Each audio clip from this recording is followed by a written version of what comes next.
19-year-old Dylan Rounds has been missing since Saturday, May 28, 2022. A few days after his disappearance, a person called up Dylan's mom, Candice, and this was before the media knew that Dylan was missing. Was this to control a narrative? Was this attention-seeking? Or is there something more sinister? It's odd. In my last video, we talked about strange signs of foul play. We talked about what we knew so far in the case and also the timeline. In today's video, I'm going to talk about this phone call. So now, let's get into it. Nothing about Dylan Rounds' case makes sense. Here we have a young 19-year-old farmer. It's his dream to farm, and he's so excited because his crops are finally growing, and people told him he could never accomplish it. This was his dream, and yet suddenly he disappears. Just days before his disappearance, there's a barefoot hitchhiker who approaches Dylan to use his phone and also hitch a ride, which Dylan gives him a ride. Dylan's boots were then found with a drop of blood on them. And they were found 5 miles away from where he lives in Lucin, Utah. And these boots were found behind a dirt pile where his seed truck is and also his farm. Now, he last said to his grandma that, hey, I gotta call you back. It was 6:51 a.m. on Saturday morning. Gotta call you back. I gotta make sure my seed doesn't get wet. She never gets a phone call back. Dylan's truck was found at his camper and it was pressure washed. It was raining the day of his disappearance. And when it was found Monday at his camper, everything was washed, including the tires, but not the wheel wells. Dylan's truck was also in 4-low gear, which was not known to work. His truck seat was pulled right up as if someone short was also driving it. No tracks were found around the truck, which was very odd. It's as if he didn't even drive it, and maybe he didn't. But the biggest part of this case is that Dylan's family is having a heck of a time trying to get the authorities to investigate this case. The question is why? Now, as of the time of this recording, it's my understanding that EquiSearch is now involved and also the FBI. But this also sounds so much like the Justin Evans case that I've been covering in the last year and a half, where a young man goes missing, there's evidence of foul play, and authorities take extra measures not to follow protocol. I'll have that case at the end of this video or also in the description box below. Let's get into the phone call. On Monday, May 30th, 2 days after Dylan's disappearance, Candice gets a phone call from Dylan's friend saying, hey, have you seen or heard from Dylan? She says no. The family figures out that, something must not be right. No one has heard from Dylan. Something must be wrong. So Candice calls Dylan in missing. Search and rescue come. That's where they find the boots. On Tuesday, May 31st, day 2 of the search, Candice gets a phone call from someone else. It's from a guy named Kurt or Kirk, and he worked for Dylan and also is said to be the owner of the Saddle Sore Bar in Montello, Nevada. I mentioned that in my last video.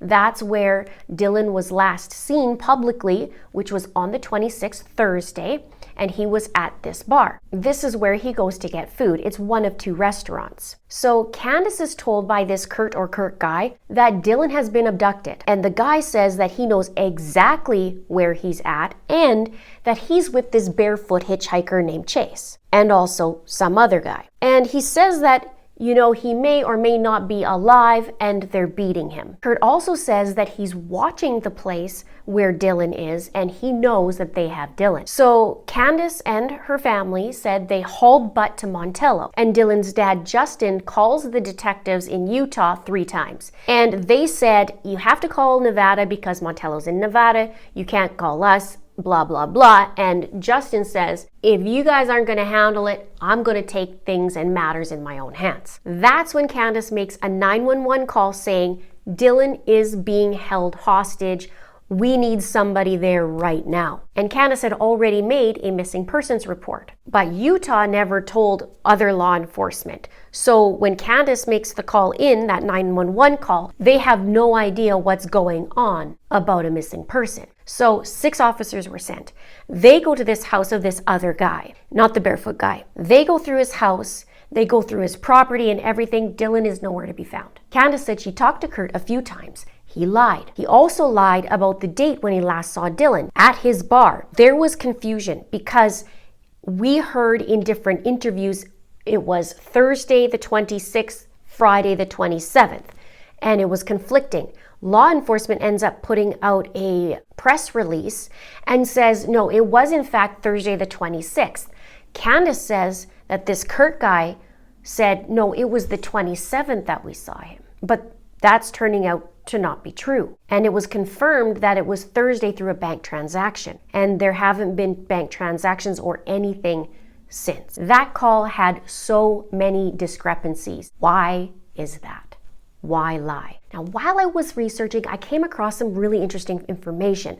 It was from a book that was written, granted, it was written in 2008, quite some time ago. However, it was about a guy traveling in the area, and he ended up at the Saddle Sore bar. And he talked about the patrons there and the workers, and he was looking for something called sun tunnels, I believe it was, in the area. I remember I said that Candice was having a heck of a time for authorities to help out. In fact, it was so frustrating. I could see her visibly frustrated in other interviews. And she was saying that they weren't investigating anything. They weren't asking people questions. They didn't grab the truck and investigate that. There was all kinds of, lazy things happening, let's just say. But this here in this book gave a little excerpt, and I found this interesting. It could be something, could be nothing. But here's what it says. In it, he's talking about a bartender there and some patrons. He says, about that time, the tiny bartender's replacement came in. His nickname was Maurice, and though he was tending bar on a Thursday night, his real job was a chief of police of Wendover, the casino town on the Utah-Nevada border. Maurice was born and raised in Montello and still worked the bar for fun. He said he was 54, but I thought he looked much older. A weathered face, balding, a sparse mustache, and ears that stood out comically. Here's where it gets even more interesting. It says, Maurice continued to talk, despite spending most of his time in Wendover because of his job. Maurice remains committed to Montello, past and present. He is the town's historian.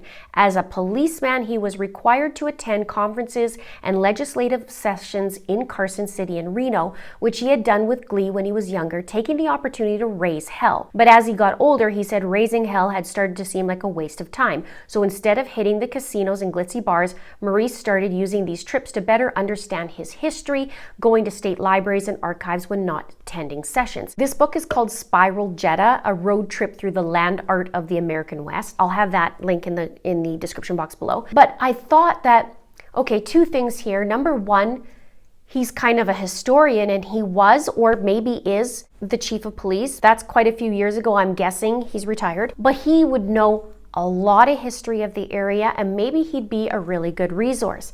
The other thing I'm thinking, and let me know in the comments below, he's the chief of police at the time, and he would know contacts because he worked at Saddle Sore for fun. So does this Kurt guy know the chief of police, Maurice? Or how is this spreading? It is a small town, but you know what I'm saying? This is very interesting because in this Justin Evans case, there's a lot of connections to the authorities. And I start to wonder, is somebody covering for somebody? So just a thought, let me know your thoughts below. If anything, perhaps Maurice can have his expertise and help in this investigation. Now let's run through the so fars. So far we have Wednesday. The barefoot hitchhiker comes into the picture. Thursday, Dylan's at that bar. Friday, we don't really know about the timeline. Saturday, that's when Dylan goes missing. In the morning, he talks to his grandma, and in the afternoon, his phone actually pings in and around the farm. And then we have the Kurt guy saying that he knows where Dylan is. He's been beaten up by the hitchhiker and some other guy. And that has been proven false. So as Kurt is pushing for Dylan to be in Montello, so is another worker named Dawn. And it's said that Dawn's the one who was first on scene, looking for Dylan and checking in on him. Dawn was also fired 3 or 4 weeks before Dylan went missing. Now there's more oddities in the case. A gate was locked that Dylan didn't normally lock back at the farm. Dylan didn't usually lock his truck either, yet that was locked. And there was chatter about this barefoot guy, Chase, asking about Dylan around town on Saturday, and it was said, the chatter, that he went to the trailer. So I wonder, what's the source of this chatter? Who's starting this? Chase called Candice and adamantly said, I was not there, I didn't see Dylan. You can look on camera, I'm not sure where that is, you could look on camera and I can prove it. And Chase actually tried calling the cops to clear his name over and over and over. They didn't get back to him. He ends up calling Candice, talks to her, tells her what's going on. Cops end up phoning him back finally, and then he ends up in jail on an unrelated charge. But let's put this in perspective. Here's the bar in Montello. It's about a half an hour away from Lucin, where Dylan lives and where his farm is.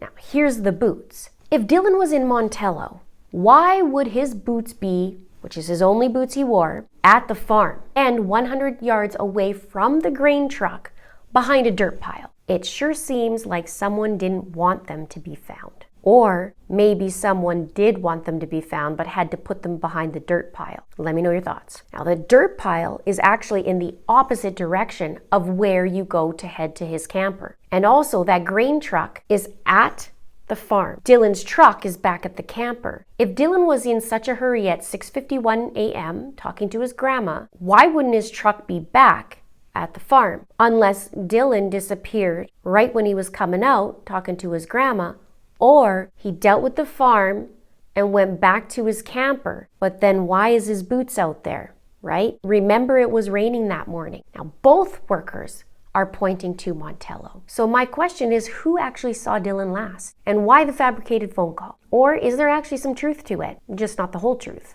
Check out my playlist on Dylan Rounds, and also check out my Justin Evans case, an investigation botched right from the beginning. And Dylan's dad calls the Utah defectives